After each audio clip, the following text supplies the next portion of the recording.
Está começando mais um Opinião FC, o programa de futebol do jornal Opinião CE.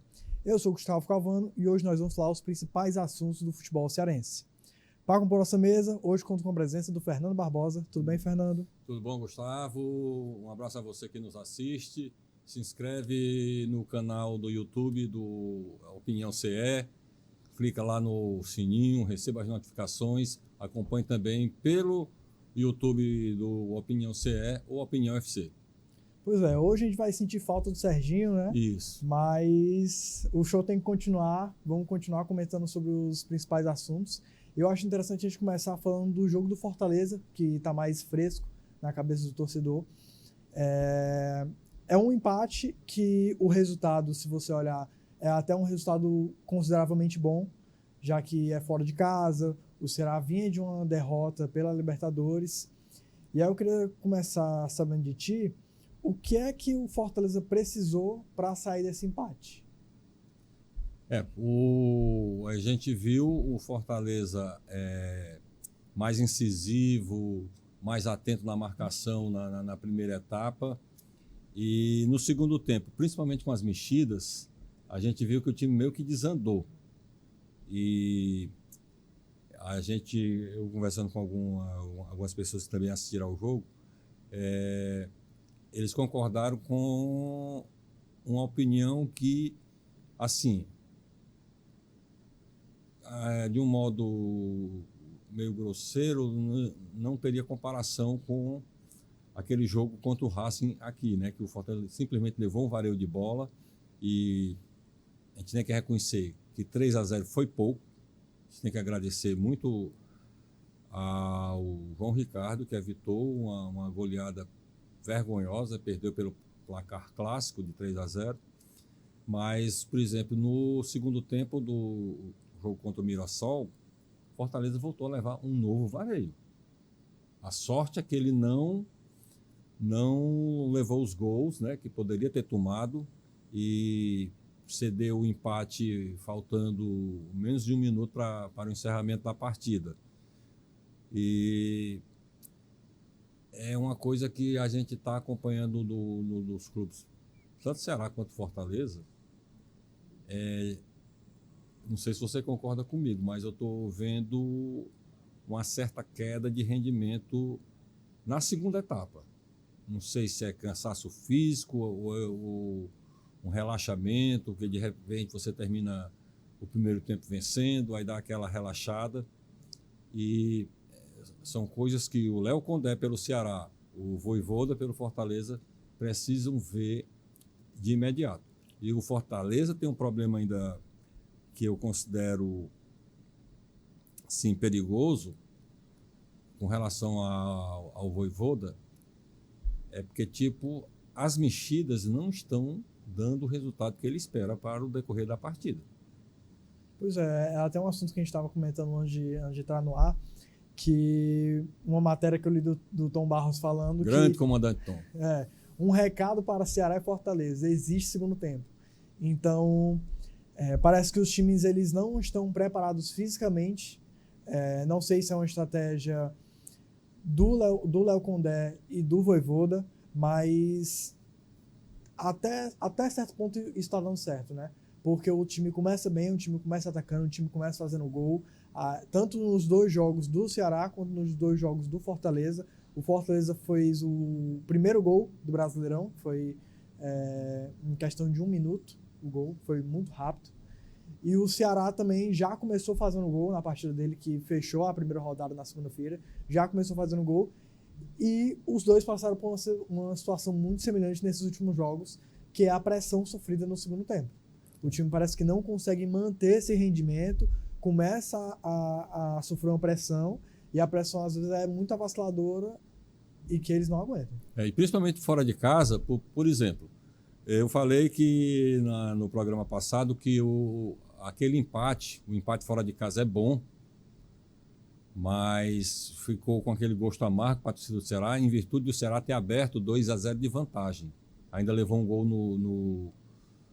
no final do primeiro tempo, quando 1 minuto antes o Galeano foi meio fominha, né? que ele poderia ter servido aquela Podia ter bola tocado para o Pedro Raul. Raul, que estava em melhor condição, e com certeza poderia o Ceará ter terminado aquele primeiro jogo vencendo a primeira etapa por 3-0. Aí sim, daria uma tranquilidade de o time, tipo, botar o pé no freio. Agora, botar o pé no freio não quer dizer desatenção, que foi o que a gente percebeu com relação ao time do Ceará. E com o Fortaleza foi do mesmo jeito. Para a torcida, também ficou aquele gosto amargo, para a torcida tricolor. Principalmente porque, a exemplo dos Bragantino e Ceará, Mirassol e Fortaleza, o empate veio literalmente no apagar das luzes. Se você pegar, o empate para o Ceará era até bom na primeira rodada. Inclusive foi aquele, eu cheguei a comentar, né, que o melhor resultado seria um empate fora ótimo. de casa, principalmente a gente sabendo da tradição que o Bragantino vem tendo na Série A do Campeonato Brasileiro. Principalmente dentro de casa também. Dentro de casa, né? Então era um jogo difícil e o Ceará conseguiu o empate, mas ficou com a sensação de derrota.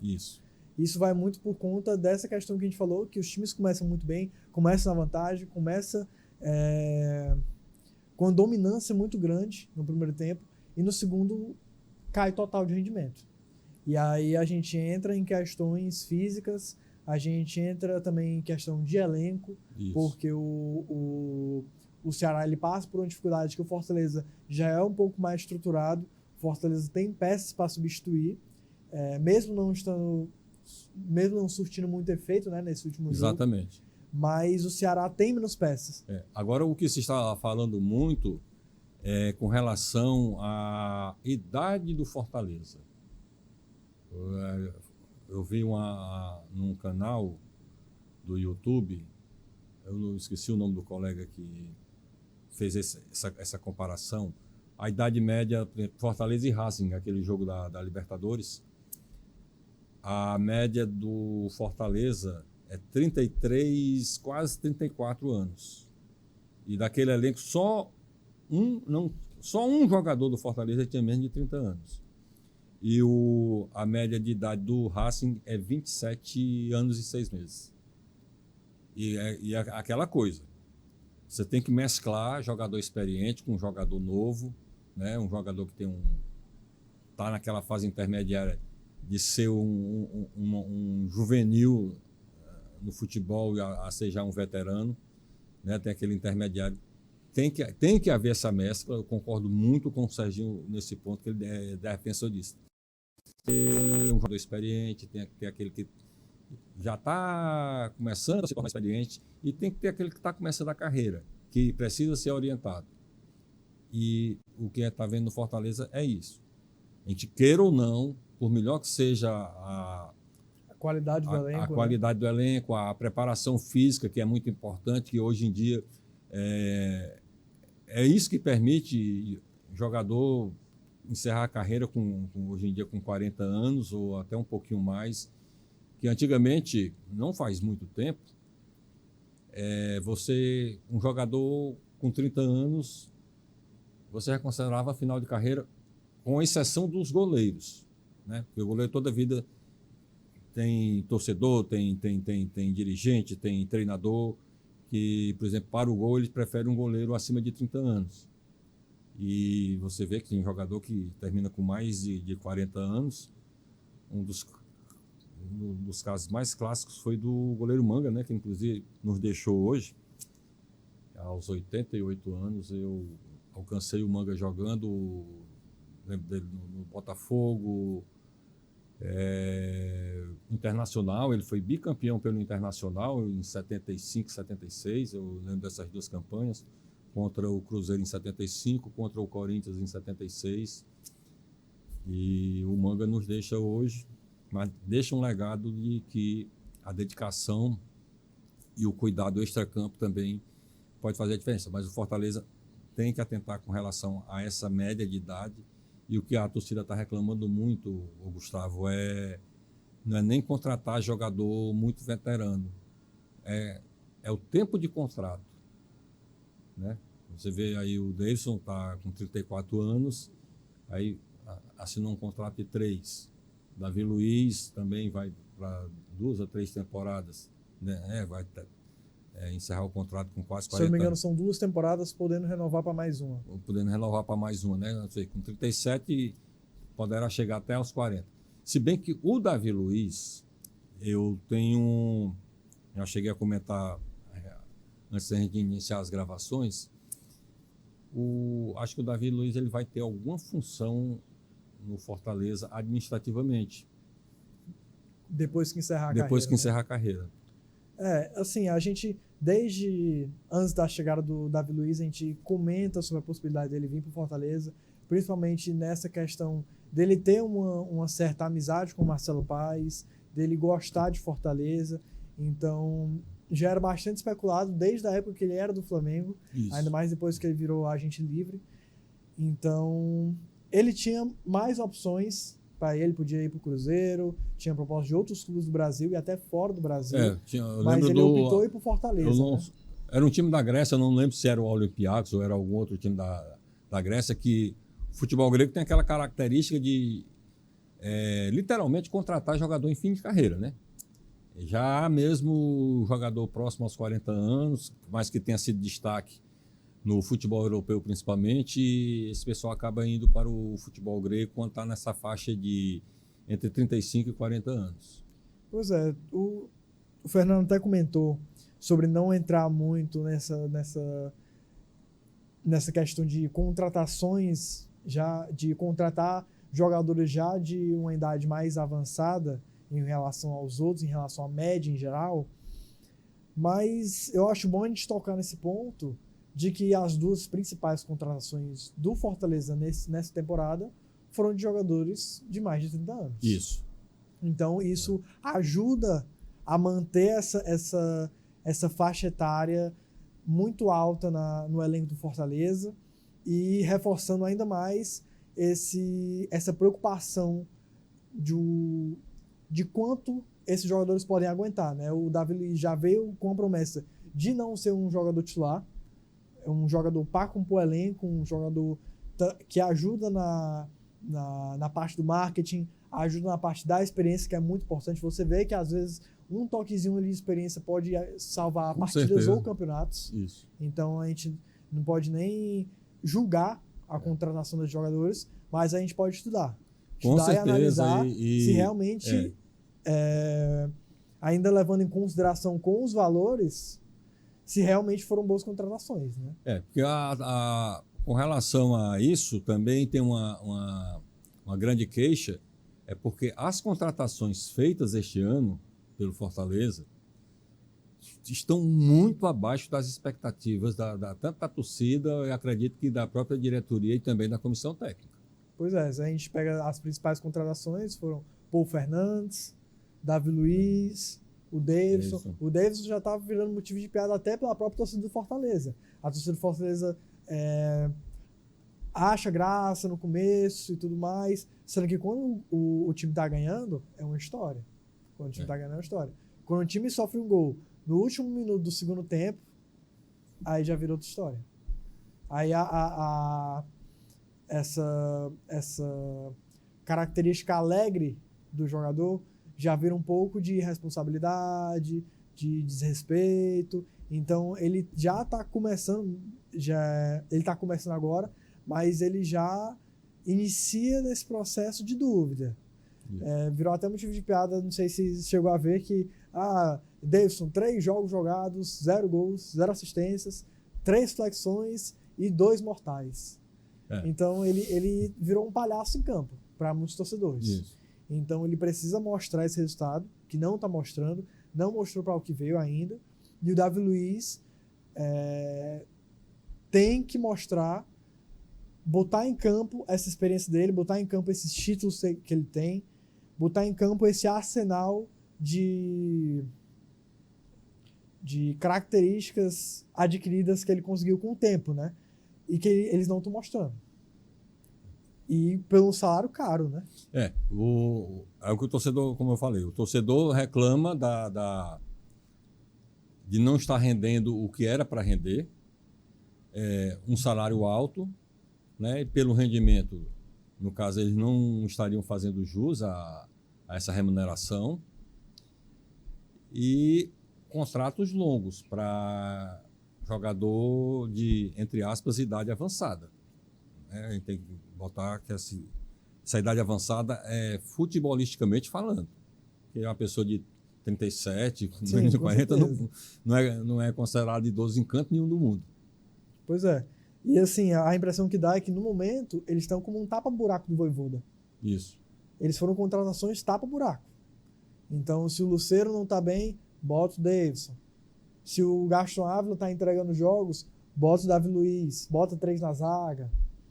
Então, assim, ainda está no começo dessa temporada, ainda são estudadas formações diferentes, tentando mesclar esses jogadores, tentando colocar as melhores opções dentro de campo, mesmo já tendo uma disputa muito forte pela posição, mas o ideal é que tente encaixar esses jogadores, porque são jogadores caros, são jogadores importantes, e até o momento não tá dando resultado. E, por exemplo, em termos de Campeonato Brasileiro, tudo bem. O time continua invicto, está com 4 pontos também, igual ao Ceará, igual aos que estão também lá na ponta, né? Primeiro e segundo lugar. Nenhum time ganhou 2 partidas. Nenhum time ganhou partidas. 2 partidas. Então, por causa de um minutinho, o Fortaleza podia ser líder agora. Exato, continuar 100%, se manter na liderança, né? Sempre se manteria na liderança com 100%, mas já tivemos, no caso, não houve na primeira rodada, mas já teve visitante ganhando, né? No caso, o Palmeiras venceu o Sport por 2-1 em Recife e o Vitória perdeu para o Flamengo em Salvador, né? Coincidência, os 2 times que perderam em casa são nordestinos e rubro-negros.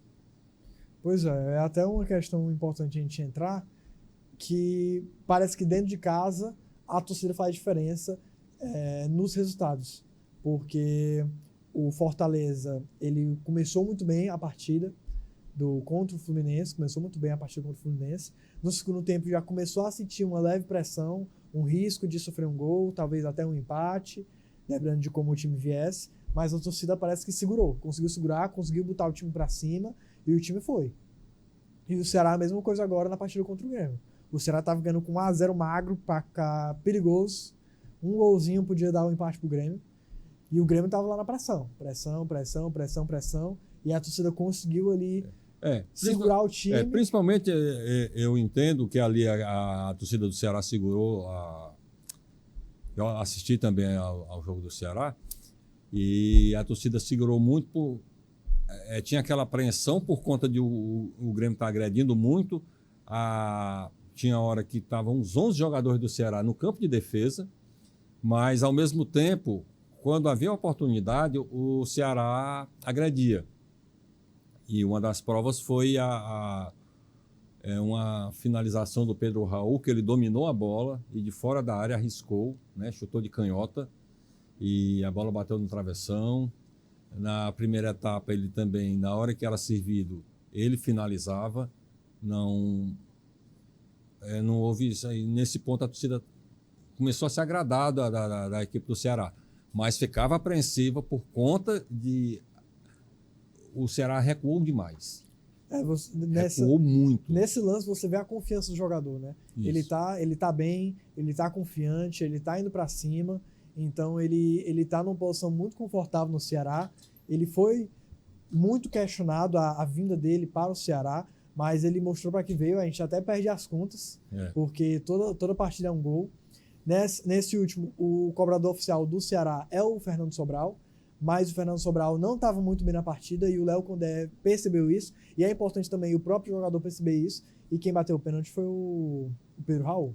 Então aproveitou a boa fase para manter essa sequência de gols e essa sequência de vitórias. E que cobrança, né? Porque o goleiro foi, mas rapaz, ele direcionou na bochecha da rede. Ali é muito difícil um goleiro conseguir pegar. E a gente sabe que o Volpi é pegador de pênalti. É pegador de pênalti. O Volpi ele classificou agora o Grêmio na Copa do Brasil pegando pênalti, sendo o protagonista do time. Então dá uma afliçãozinha, né?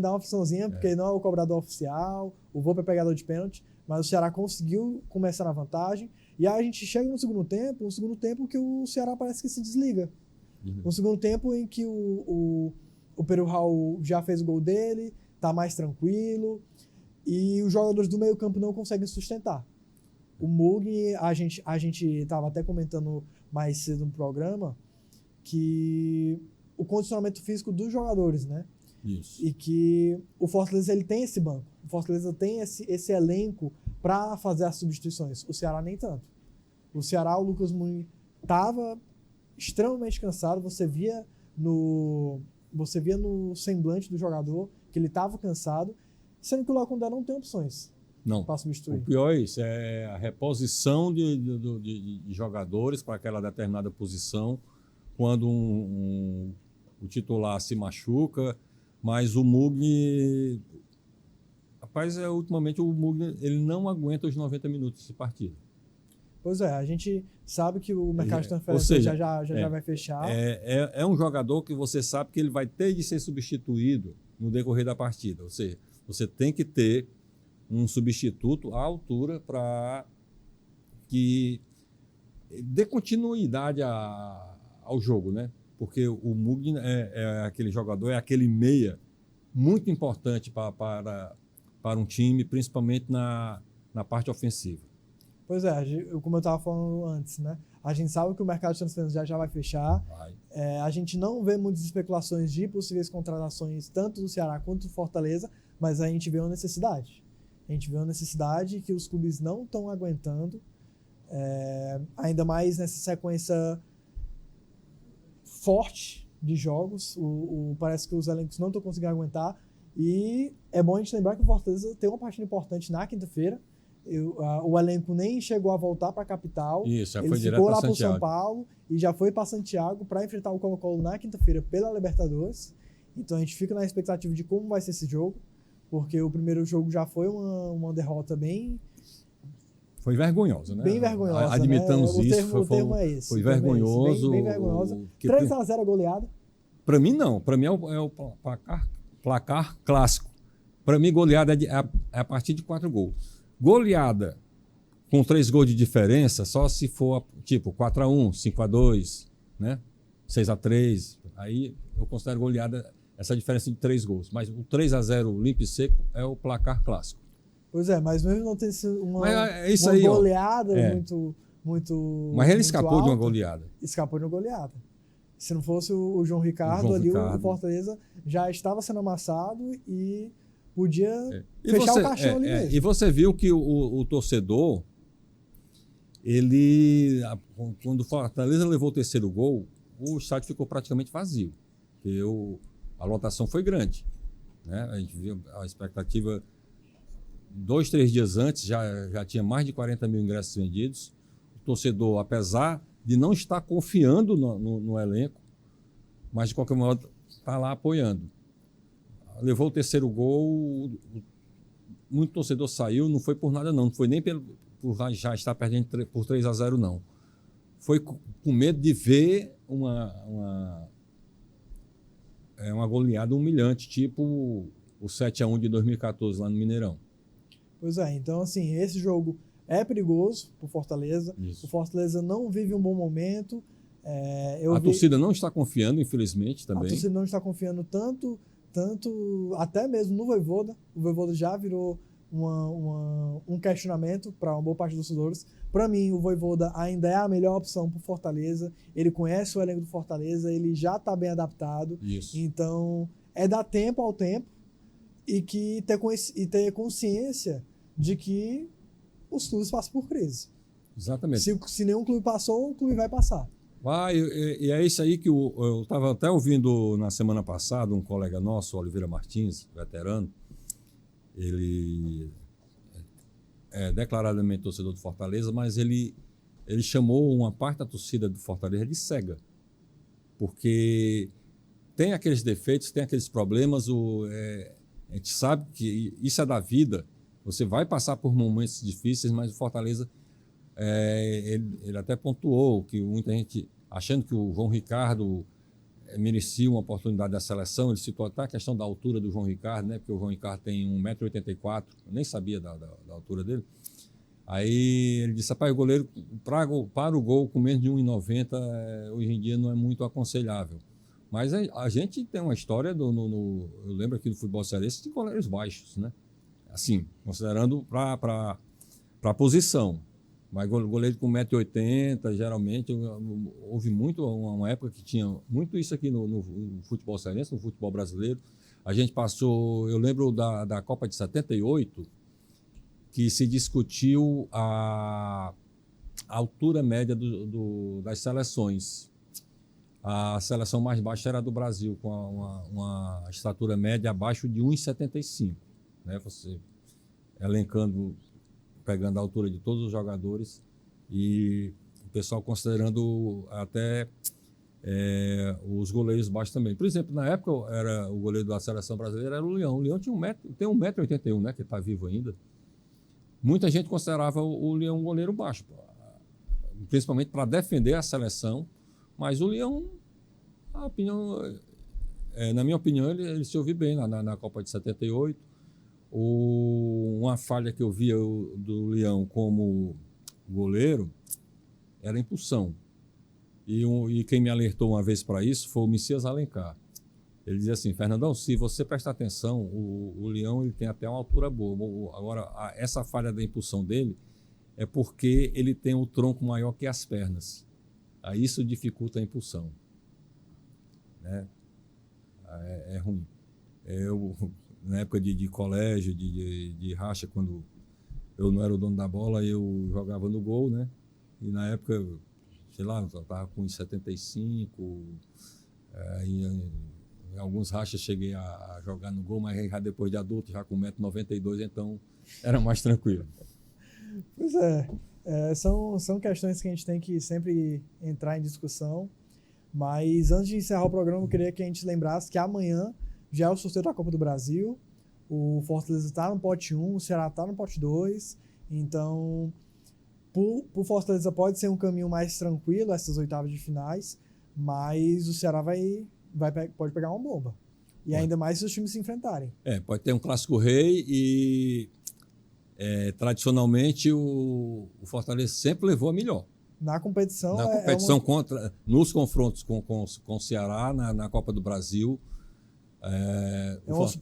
uma superioridade devastadora. Devastadora. Foram 2 goleadas de respeito que o Fortaleza meteu no Ceará, eliminando. Então, é uma preocupação do Ceará pegar o Fortaleza na Copa do Brasil, ainda mais no momento que o Fortaleza vive. Mesmo estando numa fase ruim, mas o elenco é superior. E outra coisa, não tem essa tá bem melhor, ou tá lá embaixo. Amigo, no clássico, como eu já disse, as forças se igualam. O que está lá embaixo, ele vai buscar força onde não tem, mas ele consegue encontrar. E o que está lá em cima é que tem que tomar cuidado. A gente viu isso no Campeonato Cearense. Fortaleza muito melhor qualificado. Na comparação, individualmente, era muito superior, mas o Ceará conseguiu sair invicto, superar essas questões, ganhou 2 vezes o clássico e empatou uma, que aí conquistou o bicampeonato. É aquela coisa como o Condé falou. O clássico não é como você joga, é como você ganha. E é isso que o Vojvoda vai querer fazer agora, caso haja mais uma vez um clássico rei na Copa do Brasil. Ele vai querer responder à torcida, né? Mostrar que o time ainda está vivo. Seja a competição que for, o time está vivo. Ele, caso haja esse clássico rei, ele pode manter o tabu de sair vitorioso. Caso haja um confronto na Copa do Nordeste, ele vai buscar a quebra do tabu, porque o Fortaleza, salvo engano, só ganhou uma vez do Ceará. Sempre perde. E o melhor resultado que consegue é empate. Pois a gente fica na expectativa do sorteio. A gente vai ver se vai se concretizar mais uma vez essa disputa. É difícil, mas a gente gosta. A gente gosta de ver mais um. Quanto mais clássico rei no ano, melhor.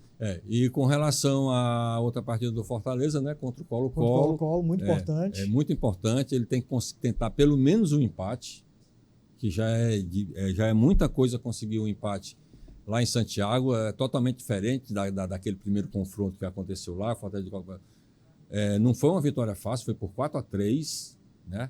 Tem que lembrar disso, mas de qualquer modo foi uma vitória lá em Santiago. Tudo bem que o time da casa não tinha o apoio da torcida, mas o Fortaleza precisa urgentemente reconquistar a confiança do torcedor. Fernando, queria agradecer mais uma participação no Opinião FC. Muito bom esse papo hoje, a gente comentou sobre os últimos assuntos e também as expectativas para os próximos jogos, né? Exatamente, como eu falei, né? Tem Fortaleza e Colo-Colo, tem Colo-Colo e Fortaleza. O Ceará vai ter esse período de uma semana, né, para o próximo confronto. Um confronto duro, viu? Juventude, lá no... Dentro de casa, em Caxias do Sul, é praticamente imbatível. É um tabu que o Ceará também precisa quebrar, conseguir vencer o Juventude nos domínios dele.